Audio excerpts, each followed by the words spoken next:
Kompatriot Lionel Messi di timnas Argentina, Lisandro Martinez, mendapatkan cap kriminal setelah menjadi biang kerok kekalahan 0-7 Manchester United dari Liverpool. Manchester United baru saja menanggung malu setelah hancur lebur saat bertemu Liverpool dalam lanjutan Liga Inggris tahun ini.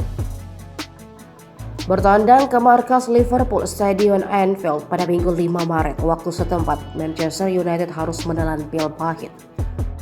Anak-anak asuh Erik ten Hag menderita kekalahan memalukan dengan skor sangat telak 0-7. Gol-gol Liverpool dalam laga tersebut masing-masing dicetak oleh Cody Gakpo, Darwin Núñez, Mohamed Salah, dan Roberto Firmino. Hasil tersebut membuat para pendukung Manchester United benar-benar kecewa, termasuk legenda mereka sendiri, Paul Scholes. Scholes yang menyaksikan pertandingan secara penuh sempat memberi komentar seusai laga. Menurut mantan gelandang andalan United tersebut, ada satu sosok yang perlu menjadi sorotan.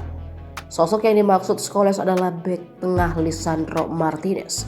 Scholes menyebut bahwa momen kesalahan pertama Lisandro terjadi pada menit ke-43 saat Cody Gakpo mencetak gol untuk Liverpool.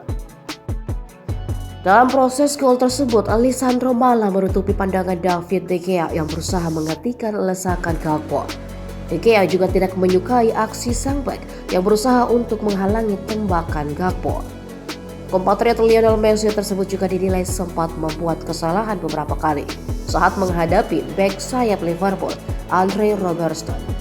Ex-gelandang Manchester United itu juga meminta kepada Lisandro untuk lebih mempercayai kiper timnya. Terlebih lagi, De Gea bukan kiper abal-abal yang tidak bisa apa-apa dalam sebuah pertandingan. Scholes bahkan berani menuding Lisandro sebagai sosok kriminal yang menyebabkan klubnya kalah. Lisandro memang menjadi salah satu rekrutan tersukses Manchester United pada musim ini. Bahkan, Lisandro mendapat berbagai pujian dari banyak pihak soal penampilannya di Manchester United. Akan tetapi, ex-pemain Ajax itu sepertinya sedang berada dalam performa terburuknya pada pertandingan melawan Liverpool kemarin malam.